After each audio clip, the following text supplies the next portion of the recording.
Exciting news out of the UK. 34-year-old Simon Kindleysides has become the first paralyzed man to complete the London Marathon on foot. The father of 3 was diagnosed in 2013 with an inoperable brain tumor, which resulted in paralysis from the waist down. So just how did Kinleysides complete the race by foot? He used an exoskeleton suit. Manufactured by Rewalk, the personal exoskeleton is in its 6th iteration, and the technology has improved to the point where users can enjoy precise fit and high walking speeds, all with a natural gait that makes it comfortable enough for all-day use. It works by providing powered hip and knee motion for users with disabilities, and in this case, it helped power Kinleysides through 26.2 miles. It took him 36 hours to walk the course, and he needed to pause to rest for a few hours after the first half, but he made it in an hour less time than his goal of 37 hours. His efforts helped raise over £8,600 for Britain's brain tumor charity. Eat it, turtles.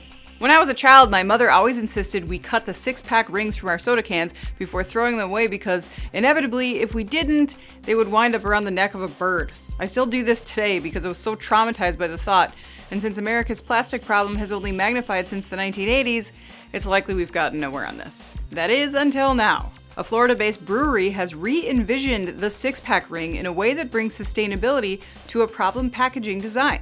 These new 6-pack rings are 100% biodegradable and they're edible. Said to be created using barley and wheat ribbons that are byproducts of the beer making process, the new packaging is designed to be safe for aquatic animals to eat. Saltwater Brewery's brand head says the small brewery was created by fishermen, surfers, and people who love the sea, and they hope to get the bigger breweries on board in their efforts to keep plastic out of waterways. The packaging took 2 years to perfect, and it's considered an ambitious project for the relatively small brewery, who is currently testing the packaging with a select group of craft brewers nationwide. So even if you don't live in Florida, more than likely you'll see these in your area at some point. No word on how the cost compares to traditional plastic packaging, but breweries will perhaps see the positive marketing outweigh the hard costs. It's time for tea. If you've ever wondered what an electric car for the uber rich would look like, you can stop wondering, because we're gonna tell you. When you're so rich that a Mercedes-Benz isn't even good enough for you, you look to their ultra-luxury division, Maybach, who just released its latest crossover model named aptly the Vision Mercedes Maybach Ultimate Luxury. Because China is on a tear to get more electrics and fewer gas vehicles on its polluted roadways, this has been designed for use in the Far East. But it's not for everyone. It probably works best with a chauffeur because you'll have other things to do. Namely, enjoy a cup of hot tea.